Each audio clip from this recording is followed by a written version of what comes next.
All righty, we'll go in 3, 2. Welcome back to another episode of Born Again Bowhunting Podcast. We're back at the buck battles this week. And this week we got Vince and DJ. So yeah, let's I don't know. We're going to be talking pro baiting and non baiting. Yeah, so Another hot topic. I'm excited about this one. It's going to be a good one, and we'll let you guys introduce yourselves, kind of give your side of this of the fence, and then we'll go from there. Yeah, so let's you want to hit them with some icebreakers first, and then we'll get into the introduction. Yes, Icebreakers or introduce themselves real quick. Icebreakers first. Okay, go ahead. Always icebreakers. Okay, so I don't care who goes first, but whoever goes first on one, just kind of take the lead and then bounce back and forth, if you guys would. So doesn't matter to me who goes first. So the first question is, during hunting season, what is your go-to, if you stop at a gas station, what's your go-to drink? Coffee, water, energy drink, you name it. What's your pickup at the gas station?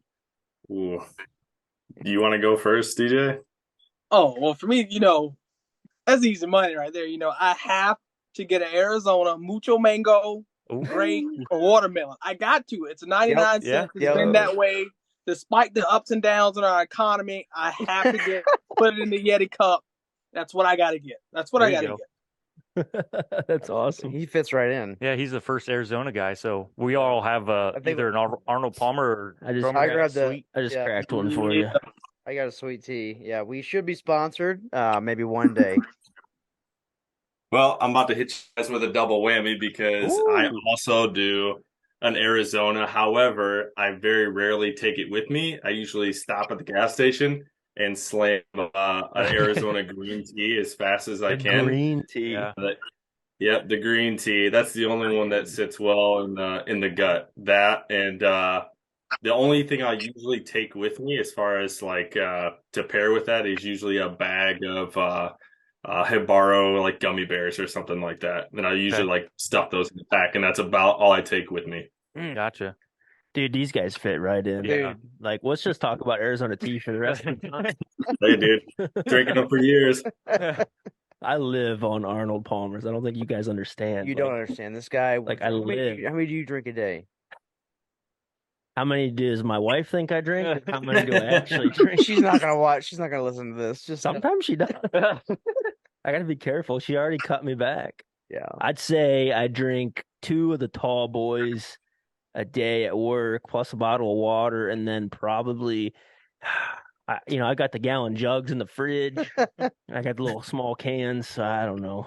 Yeah, we won't even. An unhealthy amount. We won't even try. It runs in your veins. We'll put it that way. It's getting to the point where I'm craving it. So.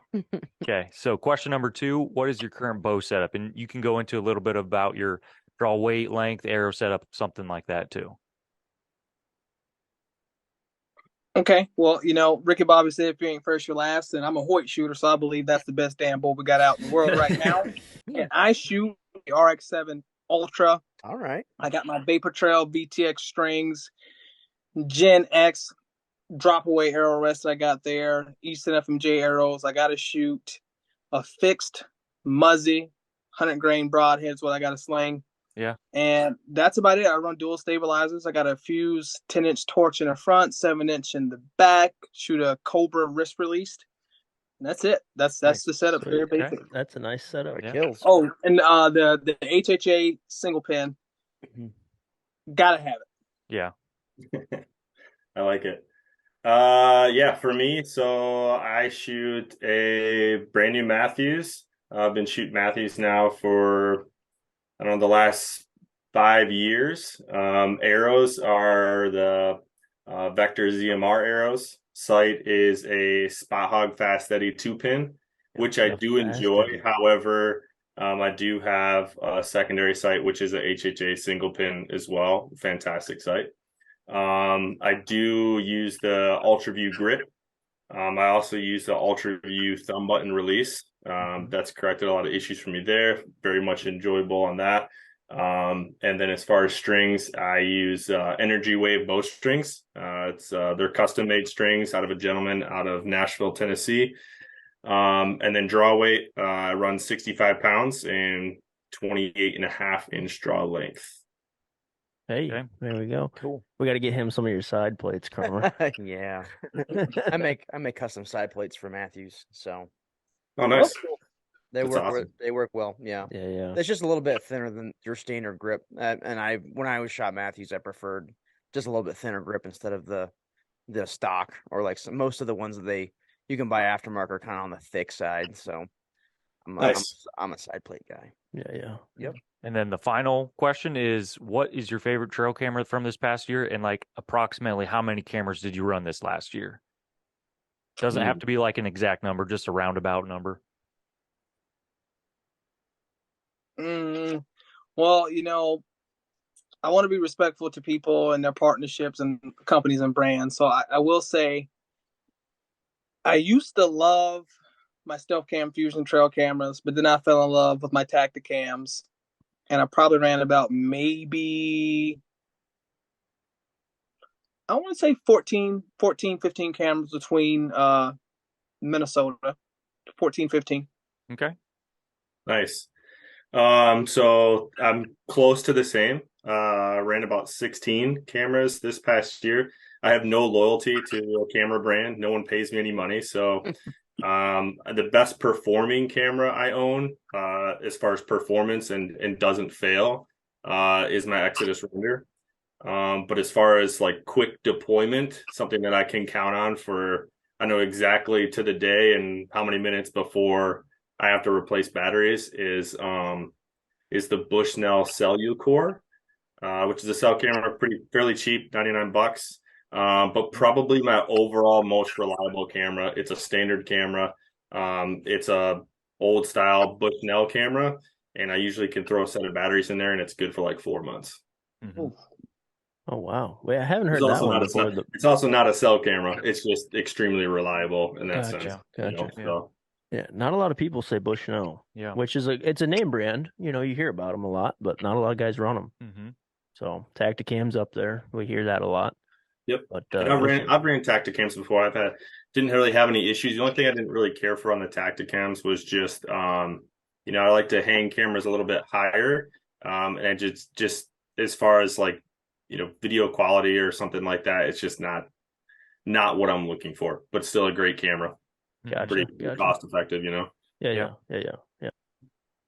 Alrighty, so before we get into the actual podcast, guys, why don't you just give us a little rundown of who you are, what your brands are, and then we'll go into it. Sure. Yeah, I guess I'll go first. Yeah. My name is Vince Battiata. I might know some of you. Some of you might know me. My handle is @ChasingPublic. You can find me on Instagram there. Been hunting for many years. Started when I was 12, and I'm 35 now. And my stance on baiting is technically against it. Okay. All right, folks, I'm your host with the most from the East Coast, but I am in the Midwest, and I'm planning to be one of the best, and my name is David Jones Jr. I was born Jacksonville, Florida, raised Callahan, Florida, but I am now living just up 30 minutes south of Duluth, Minnesota. I started hunting when I was knee-high to a grasshopper, or in a car seat if you ask my dad in the back seat of that Chevrolet. And I am for baiting. Because if you ain't baiting, you just hopelessly waiting. That's my motto. That's perfect. I love it. All right, let's get into it. Alrighty. Sweet. Okay, so why don't you guys give us what side of the fence you are? Give us like your opening statement, and then we'll dive into it. Duke it out. Yeah. I'm ready. All right. Oh, you want me to go first? Okay. Yeah, that's fine. So the topic is, just to clarify, baiting versus non-baiting, correct? Correct. Yes. So I think we can all agree here that this is a topic that we could talk about for weeks, and probably never come to a resolution. Same thing, like crossbows, right? Or how people use trail cameras. It's one of those topics, right? So I think there's definitely pros and cons. I would say my overall initial stance is I would say I would advise against it even if it is legal. And my only position is on that is, and this is something I had to learn from experience, is that it really puts you in a box. It puts you in a box. If you're really trying to excel, like in your woodsmanship, or trying to, target specific deer, or become a really effective hunter in specific situations, you're not going to get that out of baiting. There's really not any two ways about that. There's also other drawbacks where, if you continue to bait in a specific area for long periods of time, deer continue to die there, and eventually they start to associate that area with death. Right? That's kind of my personal opinion there.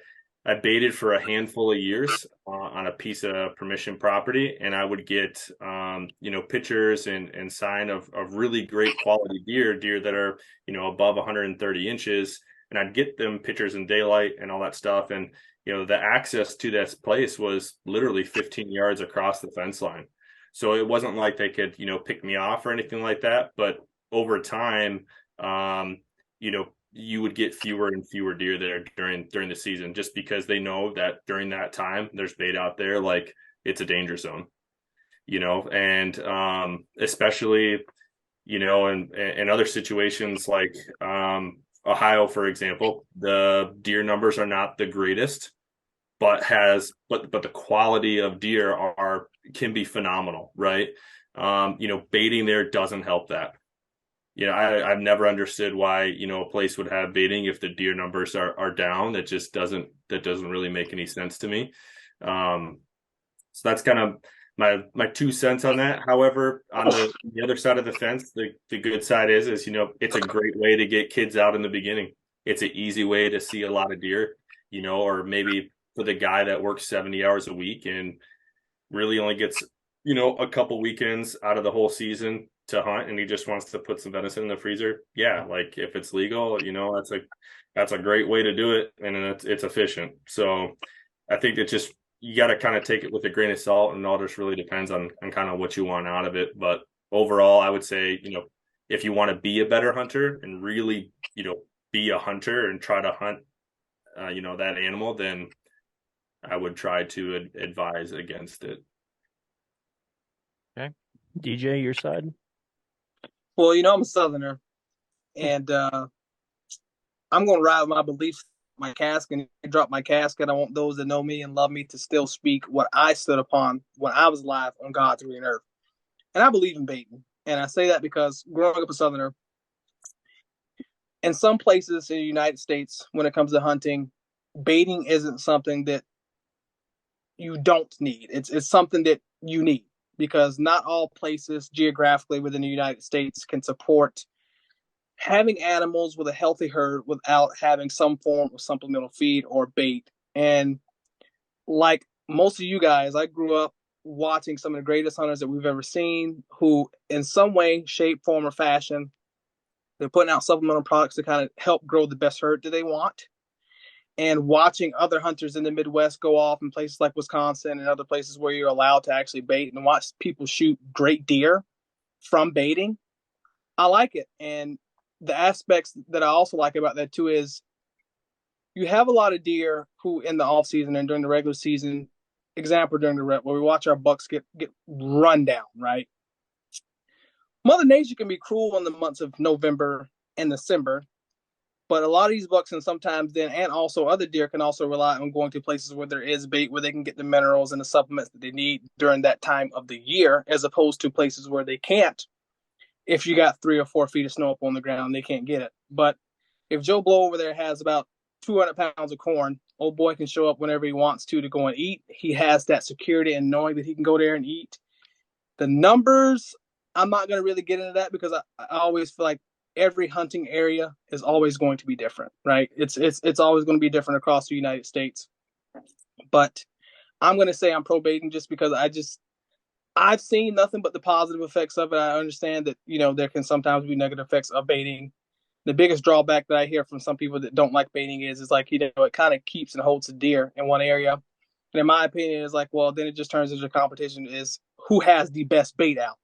And the deer are going to let you know who has the best bait out, because if all of a sudden you're not seeing them no more, you got to do something, because old boy across the street over there, he's doing something right to get everybody over here, and they're staying over here, and they hate that. And my opinion, it's like, a lot of people forget the aspect of how those that are allowed to bait, they keep some of our local businesses, the mom and pop farm feeding companies and business, by showing up there and buying 50 to 100 pounds of corn, once or twice every 2 weeks. So I like the benefits. I like when you have that ability. Growing up in the South, that's how I grew up hunting. I'm not going to say that because you put out bait that it's supposed to magically make all deer appear during daylight hours. You still have to learn how to hunt effectively. It can be an asset, but sometimes it can deter you depending on where you're at within the country. And I like it. I'm for it. If you can do it, do it. I feel like, hunting is almost like having that Batman belt.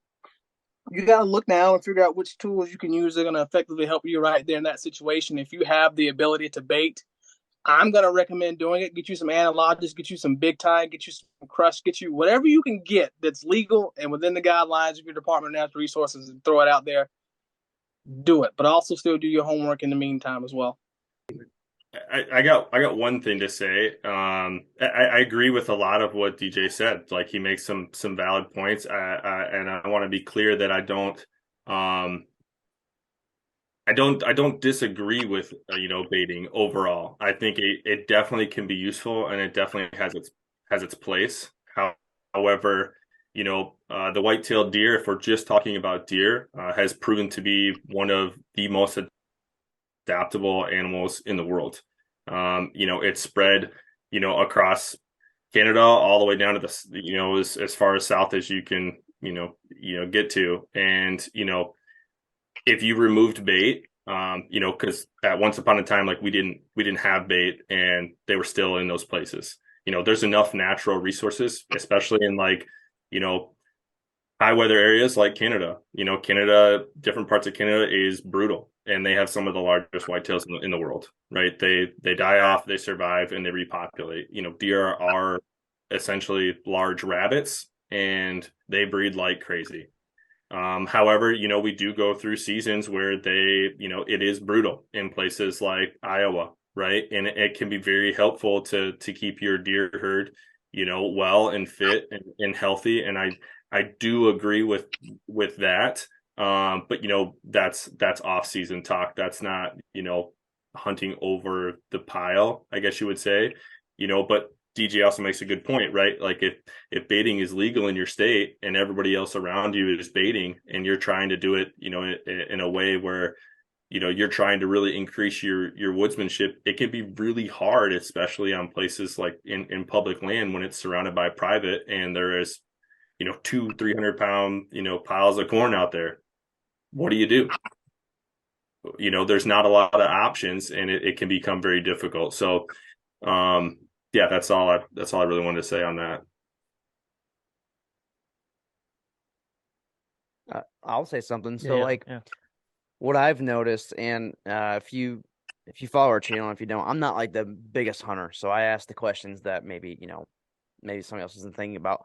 But like I see on the internet, I see people that are really, really passionate about how much they hate baiting, and why, as the person that is against baiting, why do you think that's the case for a lot of people? They're very against it, like they're very passionate about it. Man, honestly, like I said, I'll completely support it. However, like if I'm stepping outside of the box for people like that, then if they're giving a lot of hate, honestly, that person probably shot a big deer and they're probably really jealous. Jealousy thing. 100 acres and they can do whatever they want with it, right? Mm-hmm. Like I'm can be completely honest, I'm envious of stuff like that. And Kevin knows I exclusively hunt public land day in and day out. However, like I would think it would be fair for us to all say, like, our dream would to be own 500 plus acres in the state of Iowa and do whatever we want with it, right? Like that would be amazing. So I think it comes down to jealousy sometimes, and unfortunately that's kind of with anything, but it happens a lot in our industry, which kind of stinks, but that's kind of the reality.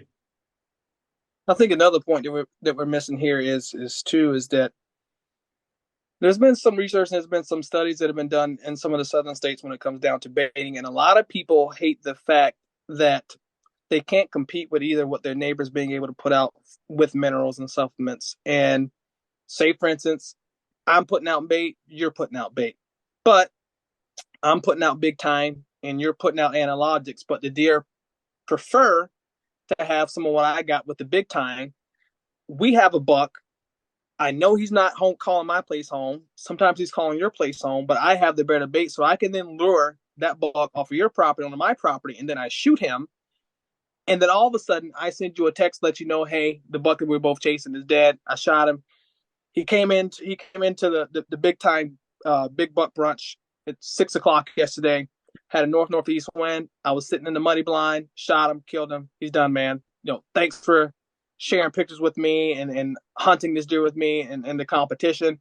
And then that feeling of watching somebody else shoot your buck, quote unquote, when you had this competition, you're both baiting, and you just had that one little thing, that one little variable that you were able to control, and your neighbor wasn't. And it creates that jealousy and that hatred and that envy. And then some people just feel like it's unethical.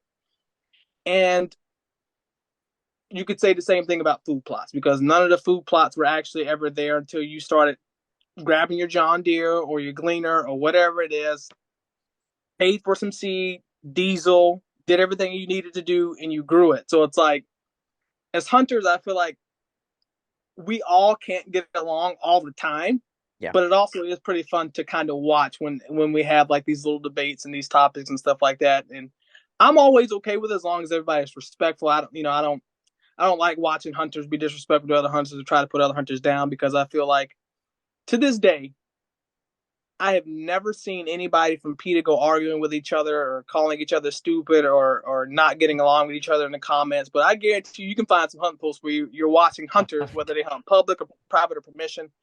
They're bashing another one about what he killed, or they're saying that I would never shoot a buck that big or that low, or etc. And I feel like that plays into it as well. So that was just my take on it. No, and I'm glad you brought up that point, because the reason why we have this podcast series to begin with is to bring everybody together. Because 9 times out of 10, like, you have one side of the fence and the other, but normally they have common goal. And at the end of it, we both shake hands and we say, hey, I disagree with what you're doing, personally, but I'm not going to bash you for it. And, it's like you were saying, if it's legal, it's legal. And that's why we're having these podcasts, is because we want to get, one side or the other, shake hands at the end, and we're all hunters after this podcast, we're all friends and we're all hunters. So on the same team at the end of it. 100% want to bring everybody together. I want to go down the path of like disease. Yeah. And I would like to talk to you guys about that and see what your opinions are. So we're from Ohio, and we're from northeastern Ohio, but southern Ohio got affected by EHD real bad this year. And they definitely pointed at bait piles. And it's kind of funny, like the demographic of where it happened is a very like baity area. A lot of Amish in the area, and a lot of like big hill, big timber kind of stuff where there's not a lot of ag. So it definitely got affected where people are baiting a lot. And I want to know what your guys' thoughts are on that. Yeah. You sound like you want to go ahead and talk on that, DJ.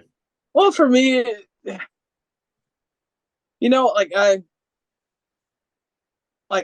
kind of have a love-hate relationship with some of these studies sometimes, because you're like, Mother Nature is cruel. Like, as humans, sometimes like we love to think that we know exactly how many fish are in the ocean. We know exactly how many deer we got running around the woods. And in all reality, we don't. We can try to learn from the information that we gathered from research, but then again, a lot of the research and the study they do is just from one area. But then that means that somewhere completely across the other side of the state, that's what's supposed to be happening to you too.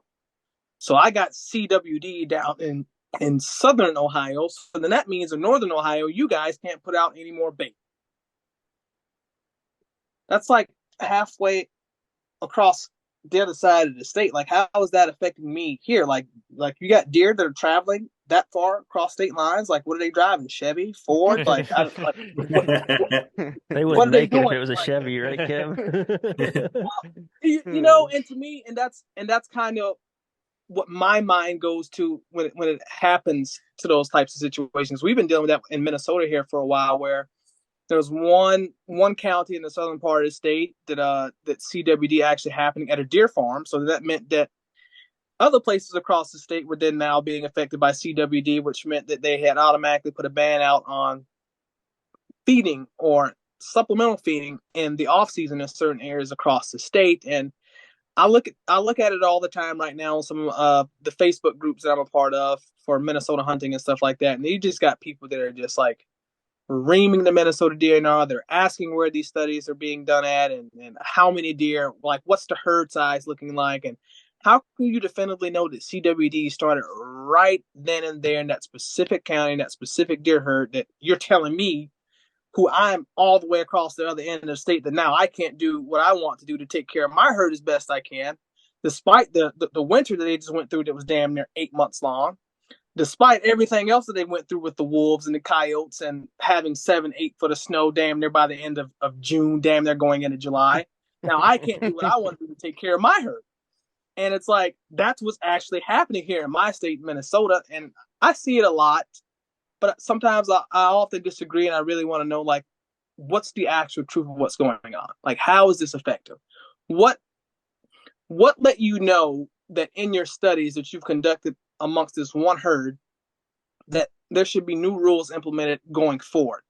Like, how many times have you dealt your little experiments with your variables and stuff like that with trials with banning baiting or banning supplemental feeding and disease within a specific herd?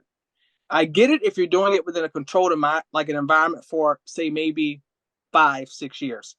Something an average lifespan of a deer to kind of see how it affects from start to finish, from fawn to dead. Like, I get that, but we'll never know because they'll never tell us the truth, you know, and I get it and I understand it. It's frustrating, but at the same time, it's like they have to do something if something is happening. I get it. Right. Yeah. Yeah, I mean, I don't really have a whole ton to add to what DJ said. I pretty much agree with most of what he said there. I think, yeah, it's really hard to deter that information, right? Like, we're talking about Ohio, which, a baiting state. I know the area that you guys are talking about. I've been there. I've hunted there. If because bait's there, they pointed to the bait. If there was no bait there and everybody was just using salt blocks, like, they would point it to the salt block. If there was no salt blocks and no bait there, then they'd point it to the water, right? Or maybe there was another sick animal that got contracted from, some type of midge or some type of flea, or, something would be said as to what the cause is. But at the end of the day, like, if there was no bait at all, like, deer use licking branches, like, they communicate on that. Like, saliva is passed. These deer don't, they're not completely soulless animals where they never make any contact, right? Like, they clean themselves. They're in swamps. They're in, they're walking, across, nasty dirt or feces, or, they step over a dead animal. Like, there's so many variables out there. Like, honestly, it really could be anything. And, for them to point it right at only bait in that area is kind of like, sure, I guess. But, like, so how do you do that? Can we both agree on both sides of the fence that maybe the DNR is just kind of using bait as an excuse to point towards disease? Yeah. Or do you think that there's some legitimacy behind that? I think there's probably definitely, there could be some legitimacy around that, right? But, like, unless it's in a controlled environment and, like, you put the disease in the bait, right, and then they contract it, and then you release them inside another controlled environment, and, like, years worth of studies, that's the only way you could really, like, figure that out. I think it'd be pretty hard to say, oh, hey, the Southeast, Ohio is a pretty heavy baiting area, and we found 10 deer that died off of, EHD. So, it's from the bait.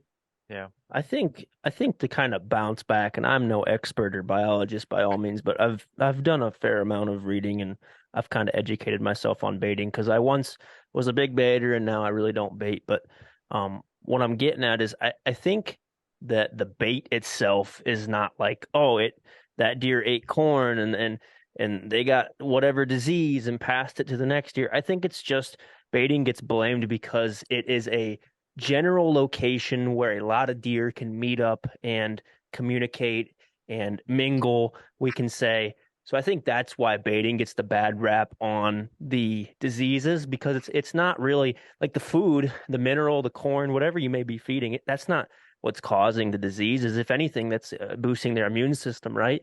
But the reason why baiting gets the trash is because you've got, let's say, 20, 30 deer hitting it every night, and then if one deer's sick, if you didn't have that bait pile, you wouldn't have 20, 30 deer visiting the same spot that sick deer visited. So I think not to defend the ODNR, not to defend like one side of the fence or the other, I just wanted to throw my opinion out on that. It's not the bait, it's just the location where a lot of deer can meet up and mingle, in my opinion. Yeah, so I guess I never really thought about it like that. I honestly, I would probably feel more strongly on that side of things because, if you use the analogy, like, we were all young once, like you go to a club that's got 100 people in it, like the chances of you being sick, after the weekend, or maybe like you just kind of don't feel the best is pretty high, especially if you were pretty social. Like it didn't have anything to do with the drinks or the food. It's just being in an environment that has a lot of people and you're coming in contact with a lot of people that, potentially one of them could be sick. Yeah. Yeah, and I think that's basically the DNR's stance. And don't quote me on that. I'm not putting words in their mouth, but from what I've read, that's normally their biggest argument when they want to take away baiting or whatever. It's not like, oh, we want to, take away baiting because corn's doing this to their diet. It's not that. It's a general location where a lot of deer meet up. Yeah. And it can spread disease a lot faster. Well, that makes sense in my mind because like those 20 or 30 deer are probably not going to the same licking branch. And like you don't have trail camera pictures of 5 to 8 deer at a time at this one location versus a bait pile, which they probably do. Correct. Right. Gotcha. Yeah. I have a couple other questions for you guys. So I want to talk about the tradition of baiting, and then I want to talk about the woodsmanship, either gained or lost from one side of the fence or the other. So whatever one you guys want to talk about first, like the family tradition of baiting. And then I want to talk about the woodsmanship or being an outdoorsman, I guess we can say. Start with the family tradition one. Yeah. Go ahead. So DJ, you are on the side of baiting. So why don't you start us off? I'm sure that, uncle, grandpa, dad, whoever helped you out, down the road. And I assume that you started on a bait pile like most of us sitting here. I did, at least. My dad put me on a bait pile and said, here's how you hunt whitetail. Well, yeah, I absolutely did. I can say that's how I hunted. And outside of a bait pile, we did deer dog hunting in Southeast Georgia. Like, that's what we would do. We would run dogs on the weekend, and then we would sit in our ground blinds during the week if we had opportunities. And I won't say that it did not help me grow as a hunter because it's the experience. Like as hunters, we grow and we learn from my experiences. So I have experience baiting. I have experience hunting in non-baiting areas. And I liked it at first growing up because it's not as if like where I grew up hunting at in Northeast Florida where like I had a ton of deer that would show up to a bait pile. Like we were lucky if we saw maybe 5 or 6 deer in an entire month of hunting.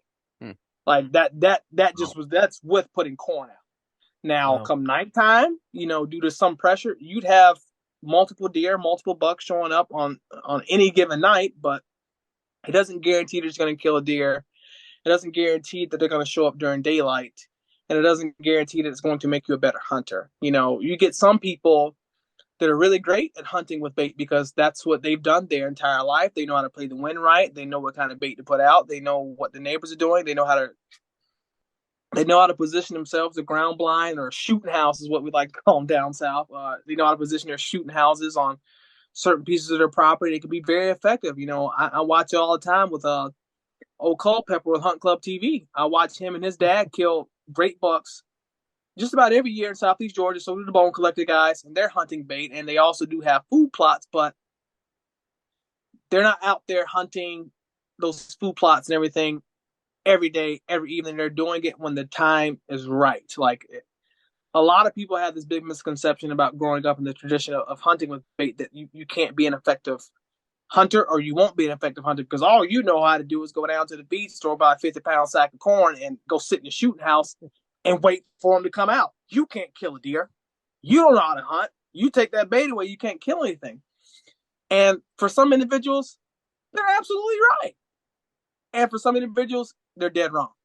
It all depends on who the individual is, and their woodsmanship is like what you're saying. And sometimes you have to take all those experiences to become a better hunter.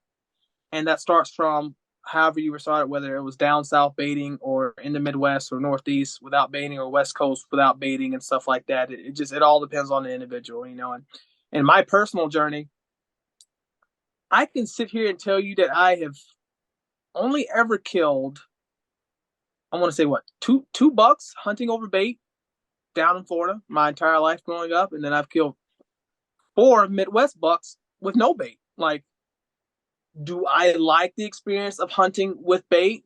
Yeah, I liked it when I was younger, but also I had to learn how to grow as a hunter. I took information from Midwest Whitetail. I took information from Drury Outdoors. I took information from YouTube channels. I took all the information that I could that was accessible to me. To glory be to God, the good old internet, the great beyond. And I was able to start growing effectively. I started using Onyx Hunt. I started knocking on doors, getting permission, and I was able to start then effectively killing deer because I had to lose the mindset that I was still hunting down south, and I knew I had to transition and learn how to hunt areas effectively. I had to identify bedding areas. I had to identify natural food source. I had to identify water. I had to identify hunting pressure. I had to identify all those extra things that you have to do as a hunter. And do I feel like I would have been able to do those things had I been still hunting down south? No, absolutely not, because that's not what was required of me in that specific location.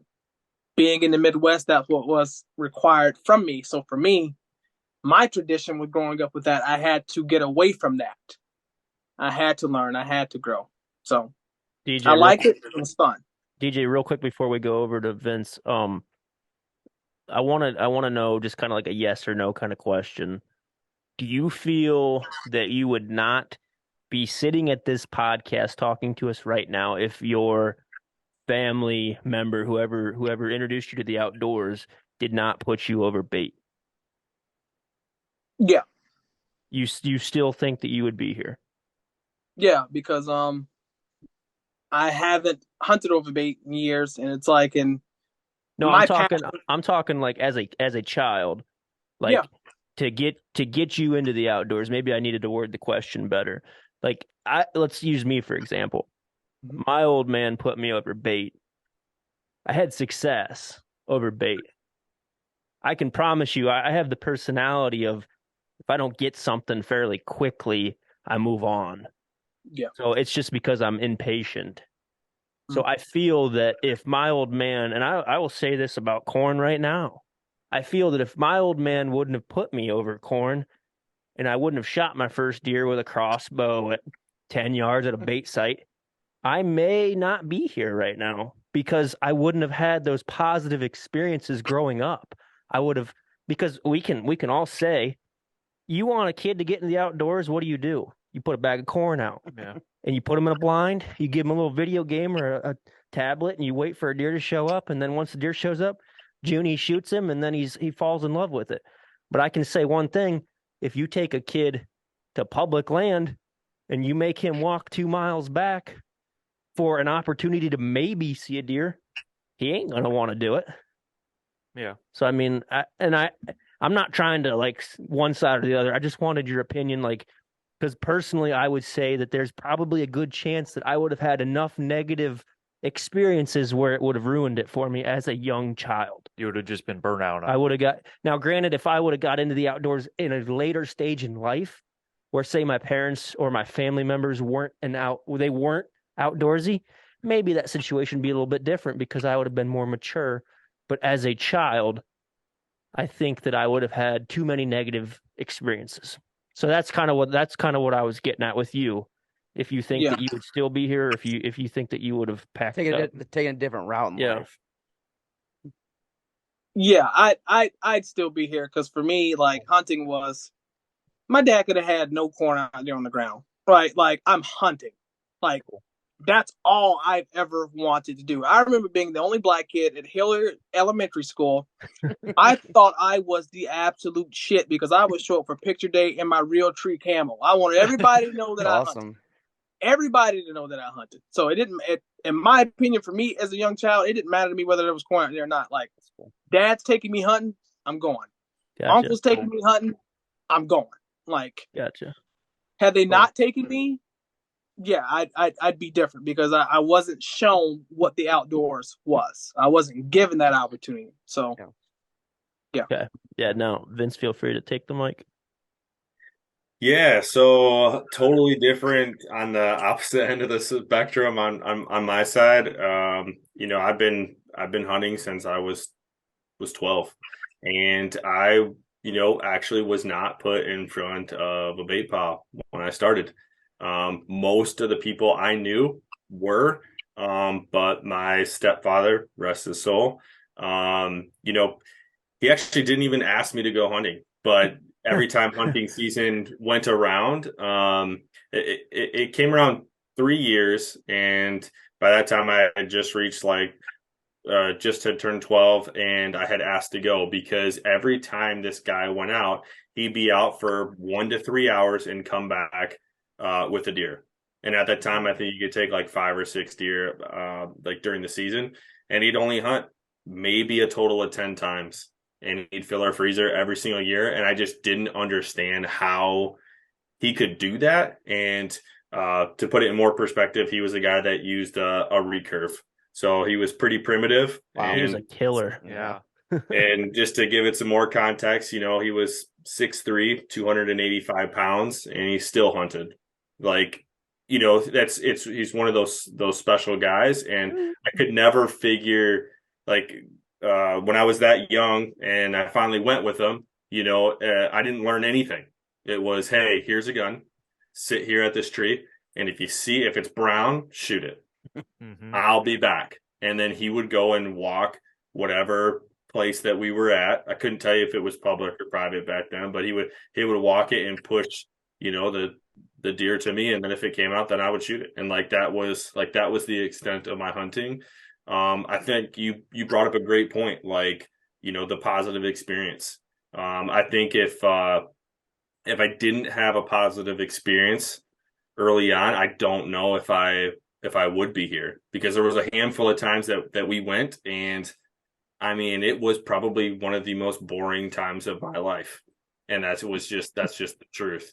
But you know, after he passed, you know, I took a huge stint of not hunting. So I hunted from 12 to 19, and then I didn't hunt again until I was like 29.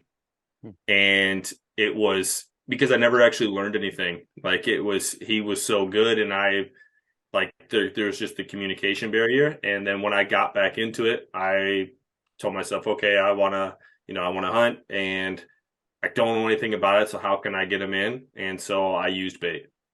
Right. And it was instant, you know, and deer came in right away. I was able to get a couple kills under my belt. And then, you know, I had started to get a lot of deer on camera that, you know, everybody dreams about getting. And I would get them there day and night all the time, but I could never get in front of them. And I hunted over top of this bait pile area for a couple of years and just never could get an opportunity at those deer. Like, plenty of deer, just not those deer.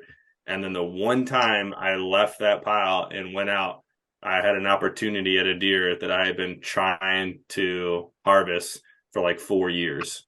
And that's when it clicked for me that, like, okay, hey, I really need to get outside this box. And at that point, I wanted to just learn how to, you know, really increase the woodsmanship. And the only way I knew how to do that was to, you know, like DJ said, like, go out and, you know, identify water, you go out and identify beds and try to figure that stuff out, you know, and figure out where they live to be able to, you know, make that happen. And the only way for me to do that was to go to them and not let them come to me.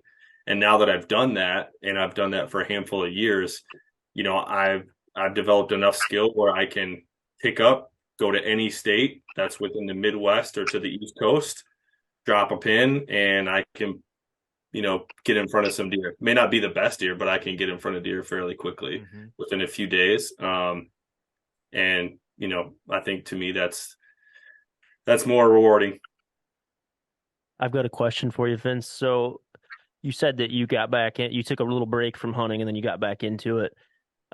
Let's say you didn't hunt over bait when you got back into it and you were reading the land, you were reading the sign, you were trying to be an outdoorsman, or a sportsman. Maybe I should have thought about this in my head before asking the question. I'm trying to ask, like, how many years do you think that would have cut off of your learning experience if you just wouldn't have baited? You mean like how many years would it have taken? Or like, I guess I don't understand the question. Are you asking how many years did it take can you guys from help me, or am baiting I not to making any get to where sense? I'm at? Or You think that him using bait got him to kill deer faster and learn quicker? No, I'm saying the The other way. opposite? Yeah. You're saying if he hadn't used bait, he would be Yeah. Further ahead now. So yeah, that's what I was trying to ask. Thank you. So if you wouldn't have used bait, how much farther ahead in your hunting career do you think you would have been, or you would be right now? because he mentioned that after hunting over bait for a while, you finally killed a better deer after you got off hunting bait. Well, you encountered, yeah. Sure. Yeah, that's a great question. I never actually thought about that, but now that you say that, I would say that I would have less of a tool chest than what I have right now if I would have started without bait. And I say that because the one thing that bait taught me, like at that time, it was basically starting from the ground up, right? It was a really easy way to have deer come in front of me without me doing anything. So I could just sit there and I could, if I didn't want to shoot anything, I could just sit there and watch deer be deer for long periods of time. So I could see how deer interact with each other. I could see the times of days that they like to come out. Comparing it to like weather conditions and stuff like that, everything that deer do as deer, it allowed me to have a visual to see that. And then I was able to take that and then start to apply it outside of that box. Whereas if I didn't do that, then you're kind of starting with a blank slate of things that you don't know what you don't know. Mm-hmm. Yeah. Right. Like, I've had plenty of times in the beginning where, I was sitting there watching them on bait and, you don't see it very often, but, saw a deer make a rub in the daylight. I saw a deer, physically make a scrape and do all that. And that was something I had never seen before besides on TV. And you only see certain parts of that. But I got to see it from beginning to end. So I got to see the time of day they came out, what his body language was coming in. Was there a doe with him? What time of year was it? I could kind of see all this, picture perfect motion happen and kind of how the deer operate. Whereas, maybe I would never have even known, what a rub is or how that gets created, prior to that. No, it's a valid point. That's a great answer. Because I can personally say that I've learned so much on deer body language hunting over bait at a young age. Just like the ear movements and the tail movements and just like demeanor. Like, I appreciate everything about that in a baiting aspect, because without my old man putting me on the bait, I wouldn't learn those social cues that you don't learn unless you see a lot of deer, right? So like he took that learning experience and he cut it in half for me, because now I'm seeing, 10 deer a sit over bait, where if I wasn't over that bait, I may not see that many deer. Now, the other side of the fence, like, the woodsmanship kind of suffered for a long time until I got to a point, like you were talking, Vince, about, it's time to step out of my bubble. And I feel like everybody's, DJ, you even mentioned it, that you had to step out of your bubble as well. And I think that, starting off on bait, it's not terrible. It's not the greatest thing in the world, but I got like a neutral stance. As long as you step out of your bubble, that's the biggest thing. Once you get to a certain stage in your hunting career, and I don't want to throw an age number out there because everybody's career is a little bit different. So as long as you get to a point in your hunting career where you're like, okay, I need to get away from this bait, do it. Because I promise you, when I made that transition, and I'm sure these guys right here can argue it as well, as soon as I made that transition of I'm not hunting over bait anymore, it was like a light switch. Like everything changed. The amount of big deer that I saw and screwed up on was insane. So I just wanted to bring up that point. Yeah, and not to say you can't have a big deer walking in front of you on bait, because the very last time I hunted over bait was a handful of years ago. and Kevin might know the story. You told me a little bit about it, but that was it. Yeah. So yeah, one of the first times I was in Kansas, I hunted over a bait pile, and it was the first night, and out of nowhere, a true 174 mainframe 8 walks around the corner. I get to watch him walk in. And anybody that doesn't believe me, I'm happy to send you the video because I got it on camera. Please send us the video and we'll put it in right now. Yeah. I'll find it and I'll send it to you guys. But I got to watch him for several minutes walk in, about as slow as a deer could walk in, about as comfortable as a deer could walk in, head down, and he stops, perfect broadside, gives me the best shot in the world, and shoot right over his back at 19 yards. So it's like, the point I'm making is that, regardless of what you're going after, like, hunting is still hunting. Like, it can be difficult. It doesn't matter if it presents itself as the most easiest thing in the world, right? Because baiting can be very easy, but also so can the most perfect piece of ground, and shoot, off the back porch type of deal. It just, it's still hunting and it's difficult. So I think, whatever makes you happy, whatever's legal, then do that. But kind of like you said, just encourage you to kind of step outside the box once you feel like you've reached your goals, like step outside the box. And, I can promise you won't be dissatisfied. You will get a lot of gratification out of what you're doing. So, yeah, I can't emphasize that enough, and I'm sure you guys could talk about it for hours as well. I can't preach. Like, if anybody's listening to this podcast and they want to take something home, please step out of your bubble and just try something different. Try to hunt a different style and try for a while too. Don't just go out one or two times and then you don't have success or see something and then give up and go back to the bait pile. Just put in some work and effort and learn something new each time. Maybe like just a whole season dedicate. Okay, I'm not going to hunt over bait this season. Right. And we're not saying to never hunt over bait again. If it's legal, like we're all saying, if it's legal, it's legal. But maybe just try it. And maybe hunting that style will help you if you want to go back to hunting over bait. Learn to hunt over bait much better than versus just the same ladder stand 20 yards away. No matter what the wind is, you're still sitting in that same stand and that bait location. It just, the deer catch on. Yeah, they pattern you just as fast as you pattern them. Yeah.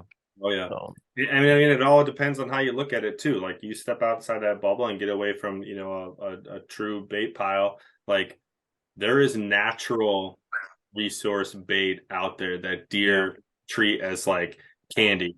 Right, where that white oaks, big red deer oaks, that you want, chestnuts. the big deer that you want knows that corn pile, right? And he stays away from it during the day because he knows what happens there. He's seen it from a distance.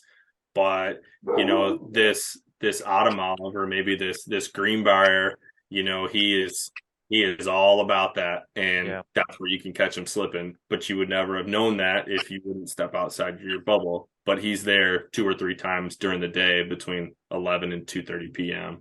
Yeah, And the other thing that I think a lot of people are missing about baiting is, say for instance, you've been waiting for that one trophy buck to get up out of that bed. It's the middle of the rut. That hot doe gets hungry, and she comes to the bait pile, and there comes your opportunity. Like, I feel like that is kind of underrated about baiting as well too. Because if any of you guys ever had that happen to you, where you're waiting on a doe or a hot doe to bring old boy to the bait pile? Yeah. Yep. So, no, that's a valid tactic as well. A lot of guys will hunt bait in early season. Obviously, late season is a great time to hunt bait, but a lot of guys will hunt bait almost too early. They get burned out of it. They're like, oh, this is dumb. This don't work. But to DJ's point, if you hunt bait during the rut, like what are we trying to do when it's the rut? This ain't rocket science. You're hunting the ladies. Where are the ladies going to be? Yeah. They're going to be on the corn. Yeah. Food. So it's like, it's kind of, Yeah. Yep. And natural resources, they're going to be there.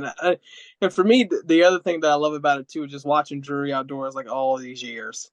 Watching Mark and Terry and all those guys who got those food plots that are just primed, and they're just waiting for the right wind and the right set in October and November to go kill some. Yeah. Yeah. Them boys got it figured out. I'll say that. Yep. to kill some giants. But do you guys have anything, or do you guys have anything, Vince or DJ, that you want to talk about? Any points that brought up? I have a question for everybody here that's not bait related. Yeah, let's go for it. Let's go for it. Time for that. Yeah, so one question I've been asking people that I keep coming in contact with, or new people that I meet that's into hunting or has an obsession, an addiction, I guess you would say, is like I do, is bringing kids into the outdoors, like specifically your personal kid, like your kids, how early is too early? Because there's a big difference between taking your kid hunting with you, getting everything set up, and here you go, Jimmy, there's a deer right there, go ahead and pull the trigger, versus, hey, I'm taking my son Jimmy hunting, and I'm going to let Jimmy carry a loaded gun, and we're going to walk 500 yards, and he's going to walk with me with a loaded gun and do the whole thing.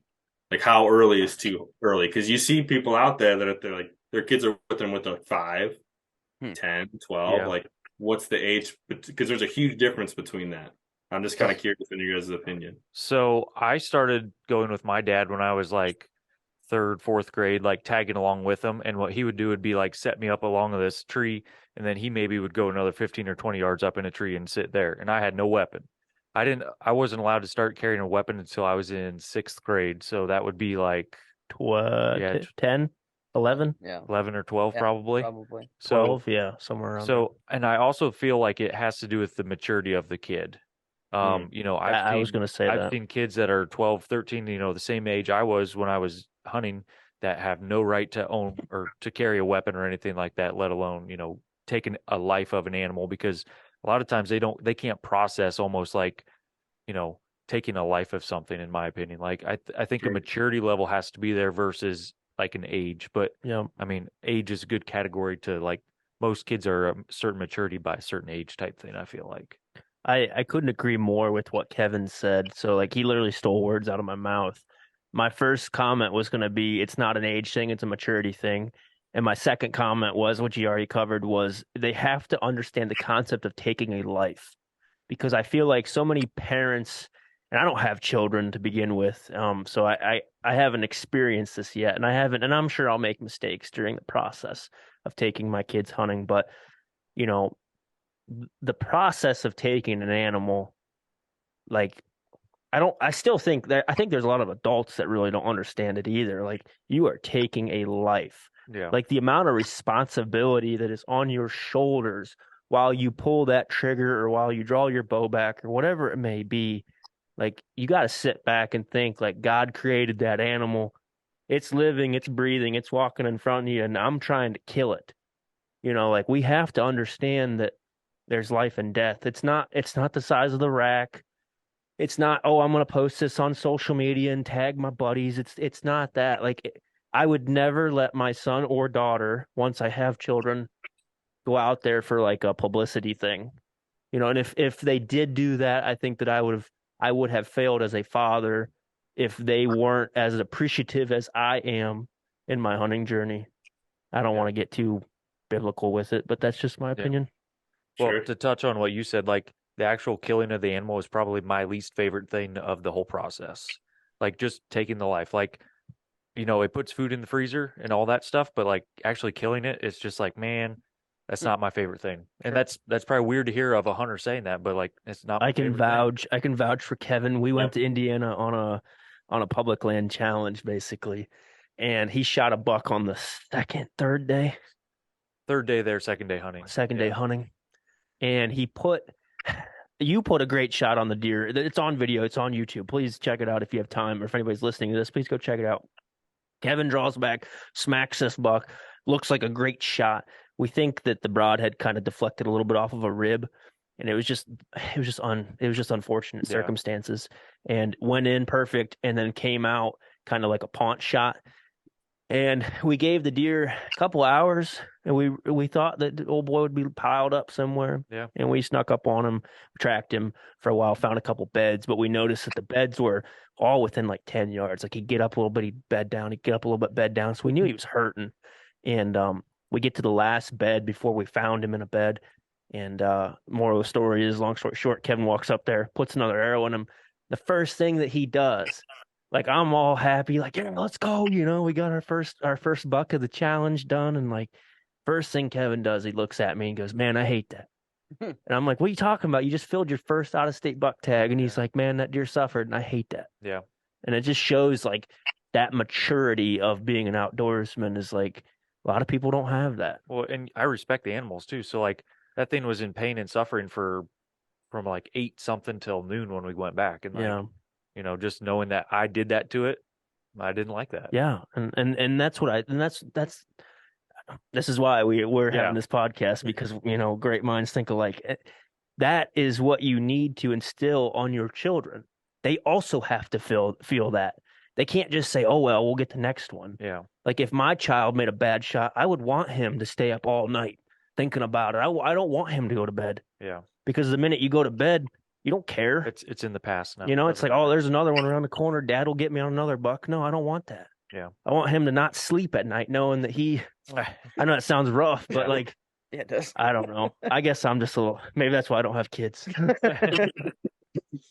Let DJ answer it. Yeah, DJ, what are your thoughts?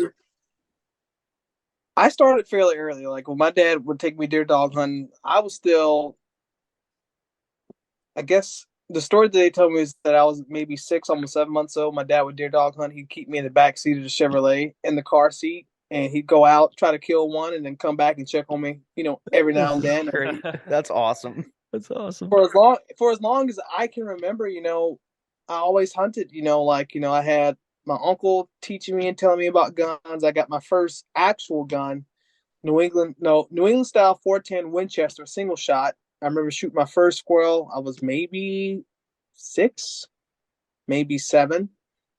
And I got 2 children of my own right now. My son Colton, he's 6, going on 7 this August. And then my youngest is my daughter Mila. She's 3, going on 4 this August. And son isn't so much into it right now. He's not even really into guns. So that as passionate as I am about hunting, it kind of stings in the moment. But again, it's like, my daughter is giving me those Sydney Wells kind of vibe right now, because she's wants to go. Wells. That's awesome. Yeah, she's giving me those kind of vibes right now, because at 2, I took her grouse hunting with me. She loved it. I just had her walk behind me. She had her vest and everything like that on. I had her stay maybe almost 9-10 yards behind me. Loved them. Cried when she saw me shoot my first grouse with her. And then when she understood that it was dead and it couldn't hurt her, she's just petting it, just touching it, just talking to it, like all those types of things. But she's 2. She had just turned 2 at that point too, because that was before I shot my last whitetail in Minnesota. So it was October. It was early October. But I feel like it's going to be more or less, like you guys are saying, are they ready? Do they understand what we're going to do? Do they understand the process? Do they understand the work that's going to have to go into it? Are they ready and willing? Are they going to be mature about the entire situation? Like, and if there's anything that I feel like, you know what, you're not taking scouting serious, I can't take you. You know what, you're not taking the shooting seriously right now, I can't take you. You're not understanding what we're going to do. Those types of things that relate to safety and maturity, it's going to all come with time, I hope. And I don't know, like I've taken my daughter, she's been 2. I have not taken my son, because he's just like, "Oh no, I don't want to go." "Okay, Dad, yep, fine." But I don't know. I just feel like it's what you guys are saying, level of maturity, level of safety, situation. Do they understand? Yeah.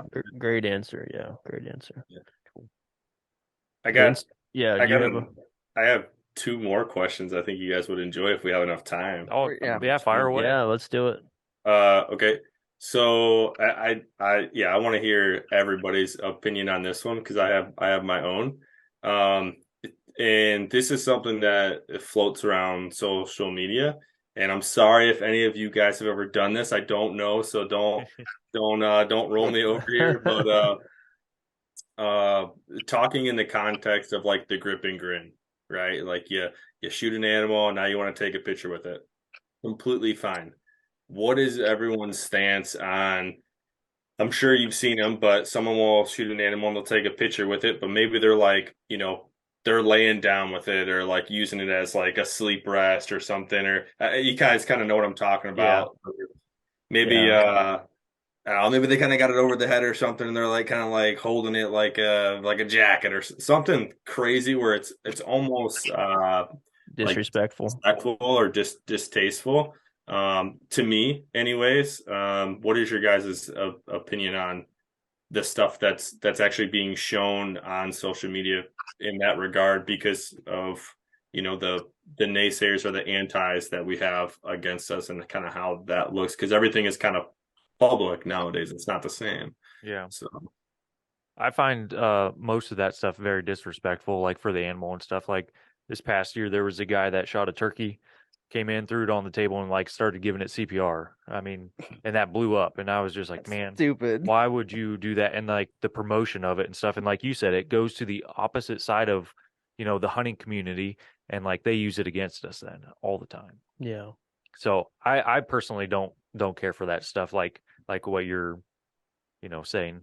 So my personal opinion is, I feel like Cromer should go too because we're not giving him an opinion. Yeah, it's okay. Go ahead, Cromer. No, I mean I agree. I think it really does. I think what you were kind of insinuating, it does us a disservice with the old PETA crowd, and that we don't respect the animals, we don't respect the game that we're doing. We're not taking it seriously. We don't respect the lives of the animal. I At the same time, it's like we want to have fun as hunters as well. So I don't want to say, you can't do it or it's the worst thing in the world, but I definitely see the disrespect, and I definitely see how that can be used against us. And I would lean on the same side as you guys, saying like, let's, take it seriously when we're doing it. So my opinion, and this is why Cromer and I are really good friends, is because I agree with most of what he said. I am okay with, like, when you said like the laying on the deer picture, like kind of arms back, like I know what picture you're talking about, like, man, work's done kind of thing. I'm okay with that because as long as I disagree with the CPR on the table of the turkey, and I'm sure all of you guys seen that video. It went viral, but like I disagree with that to an extent. And I disagree with like anything like, a lot of guys will take pictures of them like shotgunning a beer off of a deer's, like they'll pop the beer can off of a deer's rack or something like that. I disagree with stuff like that. But I do agree with what Cromer was saying about having fun. We can't just be here in black and white and just, grin behind the antlers and like, I'm the first one to say that I respect any animal that I kill. And I never used to be that way. And I'll be the first one to say that. When I was younger, I was ruthless, 22, running through the woods. Anything that moved was dead. Now that I'm a little older, I respect nature and I understand what's going on. But like, I still want to have fun, and I still want it to make it look enjoyable for maybe somebody that doesn't hunt. And if I'm out there having a good time with my buddies, joking around and laughing and bring taking the next generation in or something. Yeah, it might draw attention to somebody that's like, hey, it looks like they're having a good time. I think what you're saying is there's a fine line. Yeah, that's what you're saying, Yeah. and I think that you have to be, it's just a fine line, and you got to know when it's too much and when it's not enough. Just when you go too far. I would agree with that. Go ahead, DJ. Yeah, it's our opinions. I feel like, people will always be people. So yeah, just me as a person, I know I don't have any control over anybody, right? Like you can only control yourself, your actions, your morals, and your ethics. And if someone else has different morals, ethics, and stuff like that you don't agree with, or you don't like, say a prayer for them, keep living. Like, that's all you can do. But I love that answer. I've seen people do it. I know one guy who I personally watched him post a picture of it, and he makes strings. He's a guy that's out of Kansas, and he took a picture of him laying next to like maybe 150, 160 inch buck in Kansas, but he was like laying next to it, had like his feet crossed at the ankles, and then he had like the drone shot of him just like laying next to it, like one hand behind the head. And then I thought about it, and it was like you guys were all saying earlier. It's like, as a hunter, I know what it's significant. Like, I know the significance of it. but also perception to those who don't know the significance of what's going on. Yeah. How is it being viewed by those others who literally wake up every day and they lobby and they sign bills, they try to buy tags so that way we don't have those opportunities to hunt? Yeah. How much of that is happening and being taken out of context? And now as a hunter, I'm viewed that way because that picture went viral. You know, that turkey that got the CPR went viral. So when I tell somebody I'm a turkey hunter, that means I do that too, like that person they just saw in that video. Yeah. And I agree with it personally? You would never see my black ass doing anything like that. But other people would do what they want because, you know, it's a free country. And if that's what they want to do, you know, all I can do is just, you know, tip my hat and just, you know, go on about my business and just shake my head, get back in that Chevrolet, and hopefully live to hunt another day. That's all I can do. Cool. That's awesome. All right, Vince, you have an opinion? Yeah, real quick, DJ, I love all your answers, dude. You're awesome. Me too. Like, I'm not even lying. And this goes to everybody, but I want to make sure I connect with everybody after this because this is a great group, and I'd like to continue some of these conversations. DJ's definitely got my brain thinking a little bit here, so I'll probably like to have some outside talk. But so I have one more question. This is weird because it's not my podcast. I have one more question. I want to hear DJ's answer first, and I'm going to give my opinion last. Okay. What is your definition or opinion on what do you consider a good general big deer? Like, what is a quality deer to you? Like, in your eyes, what's a good quality deer? What's a big deer to you? Because a lot of people have a different definition. Hold on, before DJ answers, I need you to clarify. Good deer and like giant deer are different in my vocabulary. Are you talking about like what is a giant or what is a good deer? The word giant is not in the question. What is a good quality big deer? Okay. Well, for me, you know, I'm more or less, my goal is when people see my social media, when they see me hunting, they see me fishing, like I want them to see the passion that I have and for them to be happy with what they harvest, happy with what they catch. To me, I'm all about the individual. Like that, like I want you to be happy with what you kill. Like I feel like ever since, you know, sponsors have flooded the hunting industry going back from when the internet became real popular. Like you just got so many people talking about like the size, you know, of a buck's inches and not the size of the memory. You got these folks that are showing us they're riding around in 2024, $115,000 trucks, you know, wrapped, latest and greatest in Hoyt, camo, trail cameras. And at the end of the day, you know, how much is that buck worth to you? You know, why should it matter what a good buck is to me? I didn't put in the time. I didn't put in the effort. I didn't pay the guide. I didn't do the scouting. I didn't shoot the reps in the off season. I didn't go buy the tags for you. I'm not paying the processor or the taxidermy for you. So a good buck to me, I will only speak about me, is he's the one that I earned. You know what I mean? Like he's the one that I earned. He does not have to be the biggest buck that I've ever shot. He doesn't have to be the smallest buck that I ever shot. He has to be the buck that whenever I release a good bow, you know, a good shot from the latest and greatest off that glory line from down in Hoyt out west, you know, whenever I release, you know, one of those FMJs and Muzzy, because I love that, you know, and I could almost cry talking about it because yeah, buddy. As a Christian, you know, my uncle always taught me, he's like, son, you be grateful for everything that you harvest and that every hunt that you get to go on, because you do not know when the next one is going to be your last. You don't know it, son. It's like, as much as you want to plan for the next hunt, for next hunting season, you don't know if the Lord's going to wake you up tomorrow. You don't know if the Lord's going to allow you to walk out to your truck and to be able to even go hunting. And for me, it's always going to be the animal that you earned. That's just for me. Like, it has to be the one that I feel like, man, I really earned that one.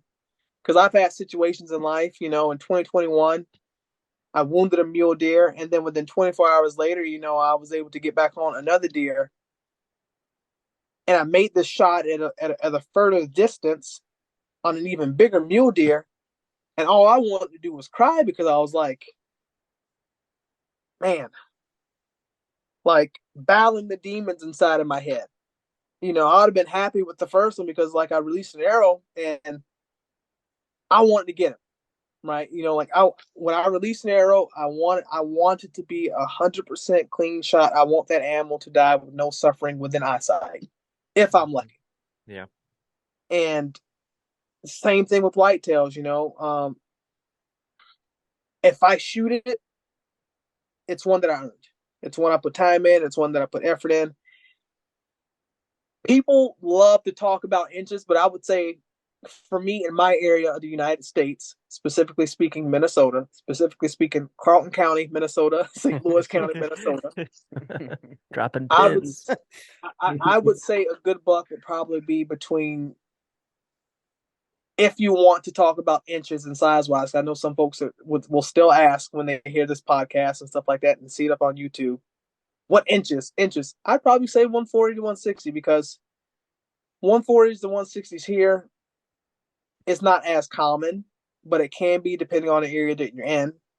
But also, being in northern Minnesota, we do have some deer that are 170 plus, 180 plus, 190 plus, 200 inch plus. But I'd probably say a good deer is going to be the one that you earned. Specifically for those who want to talk about inches, I'd probably say 140 to 160. That's a great answer.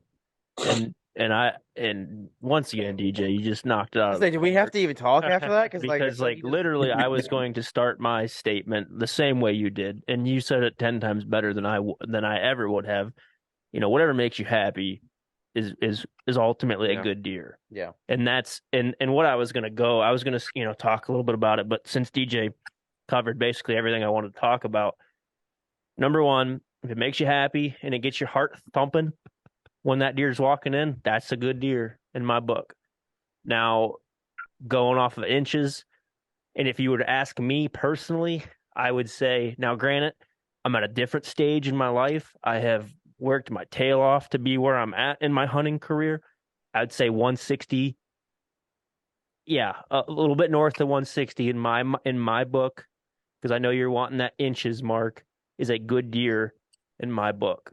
Now, granted, like I said, I can't emphasize this enough. I'm at a different stage in my hunting career than, say, Cromer or Kevin or either you two. And just because I think that that's a good deer does not make anything lesser that you may kill or somebody listening to this may kill. Don't think that that's not a good deer, because it still is a good deer in your book. Mm-hmm. Go ahead, Cromer. I don't have much to say. I haven't hunted in a while, but to me, we're talking about personal situations, I would have to gather the property I have, the deer that I have on the property, the opportunities that I have, how much time do I have. I would have to put all of those things together personally, and then I could come up with a number. And I can't even do that right now because I'm not even really hunting, to be honest with you. So to me, it just, like Matt said, it depends on where you're at in your career with your hunting. And but yeah, I think it's very situational, and it's a very, very personal question, which is funny because, for me, probably if I had to go start right now, I would say a 125, 130 would be a good deer for me. Just because of my situation. That's just what I have to say. Yeah. So for me, I would like to say that success isn't measured by inches; it's measured by adventure and experiences. Because that my buck in Indiana is just this little dink, but man, I was up in that tree shaking when that thing came in. Yeah, Matt, you want to grab it? Yeah, I'll grab it. I was shaking like crazy, and Matt was filming me, and he was shaking then after the shot and everything. But if we had to go by a numbers thing here in Ohio, I would say 130s, 140s, but if something smaller came up, I'm not going to pass it up if it gets me going. But yeah, this is my Indiana buck, just this little guy, but man, he did the trick for me, About fell nothing crazy, but yeah, I was crazy about it. Yeah, we went out never hunted the area, never scouted it. The rule was we had to hunt an area where we knew nothing about. We had a week, and we're all working class like you guys are, and we went out on national forest ground and we busted our rumps. Yep.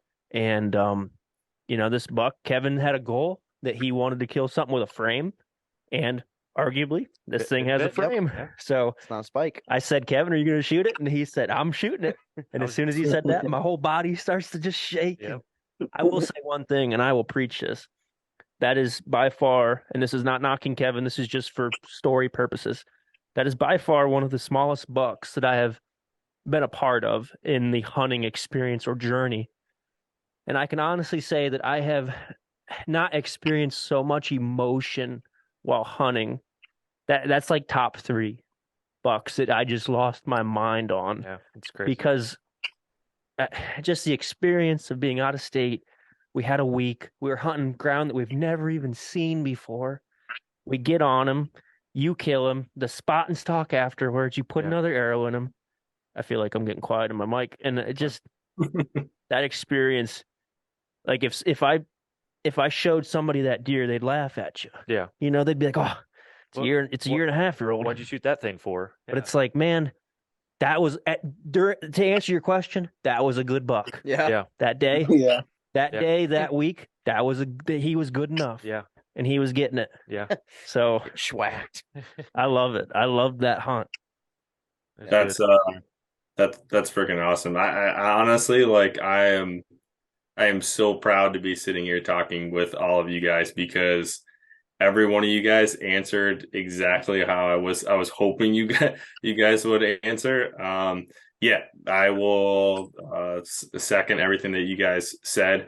The reason for that question is there's a lot of information out there in our industry right now. There's a lot of information that's hard to sift through, especially if you're new. And I just wanted to get this topic out there because it's all perspective. Kind of like you said, right? Like, your good deer is 160. By the time we got to the end of the conversation, you're holding this 90 this little frame up, and that 70-inch holds it holds a super special place in your heart, and that's the deer that was had you shaken up, and you weren't even the one that was shooting the deer, right? So it's like, the point I'm making is go out there and have fun. A big deer is whatever is getting your heart going. A good goal could be whatever's bigger than your last is a great deer. Something like that. Just, you can't get sucked into what you see out there on social media. It's all self goal oriented. I think it's just really important to be out there and have fun doing this stuff. And just really making the memories, because those are the true trophies. 100%. Absolutely. And I want to make a point real quick, and I know we're getting deep into this podcast, but I just want to say something. Hunting is a stepping stone. Yeah. And I hope that anybody listening to this or watching this realizes that you cannot, the guys that are doing it on TV, we mentioned some big names, juries, etc. The guys that are doing it on TV, YouTube, whatever, they're at a different road. They're at a different state. They're on the moon. And most people that are on social media dreaming and scheming, they're still on Earth. Like, I can't go out there and kill a 170 if I haven't killed a 120. Like, the social media thing makes me so angry, because obviously we need it to have this podcast. Without social media, we wouldn't be here talking. Right. But it's like, going back on Vince's question about what is a good deer, I think that you bring up that question because of social media, how everybody thinks, oh, it's got to be a booner, or it's got to be certain inches, whatever. Like, say you're 18 years old and you're just getting into hunting. You know what a good deer is? Any deer. Doesn't matter how old you are. It doesn't matter. Any deer that you can kill is a good deer. Anything legal. That second year that you're hunting, maybe a 1.5-year-old, a 2.5-year-old, that's a good deer.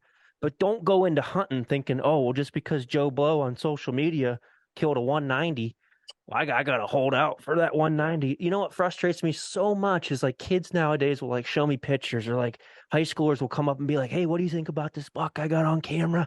I'm going to give him another year. And it's like a solid like 140. And I'm like, well, what's your biggest deer on the wall? Oh, well, I killed a button buck back in the. Yeah. I'm like, why are you not shooting this deer? Oh, well, It's the perspective. It's not big enough. It's not big enough. And it's like, dude, and sorry to cut you off, DJ. Go ahead with whatever you're going to say. No, I was gonna, elaborate a little bit on, like, we're talking about social media. You guys are talking about social media, how it's helped you in a positive way. I try to make sure on some podcasts that I'm featured on, I speak about the negative impacts of the reality hunters, the TV hunters, because I have the opportunity. I don't know if you guys have ever had the opportunity to actually meet some of these guys who are on some of these bigger pro staffs and stuff like that. Yeah. Have you guys ever had those opportunities? Yeah. I'm going to tell you a guy, I'm not going to say his name. He's killed multiple 200-inch deer. Right. And I had a conversation with him for about 40 minutes at the Iowa Deer Classic 2 years ago, maybe. And he said something to me, and it sat with me ever since then, right? You're new into hunting, or you've never hunted before. You go to the Outdoor Channel, you go to the Sportsman Channel, you go to the Versus Channel, you go to Fox Sports North, or wherever it is you can get your outdoor hunting content, right?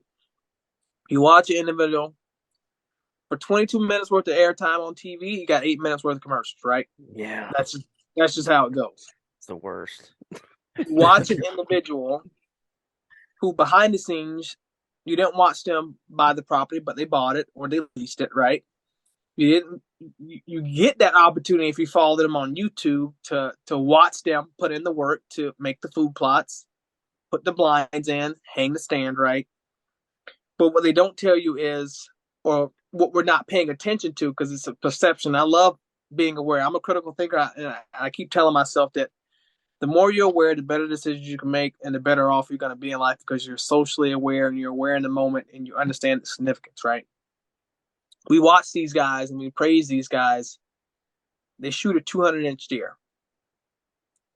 What we don't think about is how they've had 3, 4, 5 years worth of information on this animal before they went out there and killed them. But us, general public, we're not thinking about those things. We're not understanding how those things are working, because we seen so-and-so do it, so I can go out there and do it. It's like, yeah, that guy's been looking at that deer since 2018. You might still be in high school and you didn't even hunt, and he's been literally watching that deer, like you said, for 4. I mean, think about that. The deer these guys are killing are 5 years old, 6, 7, yeah. Yeah, it's like that's half of these kids' lifetime that are watching these shows and are excited about it. Yeah, it's interesting to think about. And it's the perception that, we as hunters, new hunters have it worse than what us experienced hunters have, because information is it's out there all the time. You get some of these folks, I guarantee you, they couldn't tell you the difference between a north wind or an east wind. They couldn't tell you. They couldn't tell you, right? They post a picture on social media of them shooting a 180, 190-inch buck, right? Pay the guide, etc. If you do those things, all right, fine, cool. Now all of a sudden they have a platform, just grew thousands of followers because they shot one deer, and now they're out there putting information out to the masses on YouTube, Instagram, and TikTok, and Facebook. Yeah. Oh, and messenger pigeon if you still got coop in the backyard like some of us folks do. But it's the perception, and I always try to make sure that, as hunters, we're all aware that, like you guys have been saying, and Vince and everybody else has been saying, like, we're all at different levels and different stages of our hunting career. We're all hunting different areas of the United States, or even Canada. I mean, I've checked my analytics. There's people that follow me in Kenya and South Africa, wherever you're from, wherever you're at. Like, it's all different. It's the same thing when we're talking about what's a good buck. It's all different for everyone. Like, it's different. And that's what I always like try to stress and make sure that everybody understands, especially for those listening at home. It's like, why take advice from someone who has never put in the amount of work, effort, even hunted in the same state, same property, same year, wherever you're at, compared to someone who's online on social media? Like, that's been the biggest, you should have had a B8 moment that hit me 2 years ago.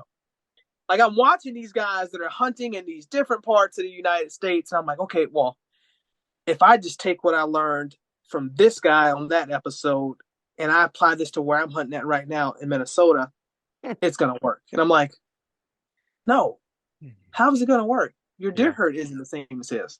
You don't have the amount of pressure that he has over there. It's like, it's perspective. And I just want to challenge the listeners to kind of like, be aware of what you're doing and how you're doing it and where you're getting your information from. Most importantly, that's just my last little talking point. Like, just be aware where you're getting your information from and aware of your tactics when you're hunting. Yeah, amen. That's good. Definitely. Yeah. Well, we better watch the time. Yeah. Yeah, we want to be cautious of everybody's time. We want to thank you guys for coming on and discussing the baiting, non-baiting for the buck battles here. And why don't you guys just touch a little bit about where they can find you on social media, if you got a YouTube, that stuff, and then we'll hit you with the closing question, and then we'll do the intro. Yeah. Plug yourself. Yeah, so my name is Vince Battiata. My social handle is exclusively on Instagram. It's Chasing Public, one word. And I do have a YouTube channel. It is attached to there's a little link right there in the bio. I haven't posted anything there in quite some time, but there should be a pretty nice little action turkey video that's going to be coming here soon. So I had a great turkey hunt this year recently. So, but that's where you can find me. Always open to having any type of hunting related conversation. I usually try to respond back to anybody that contacts me. I feel like it's that part's kind of lost and people just kind of hit the thumbs up button. So I try to actually engage in conversation and learn new people. So feel free to hit me up. Yeah.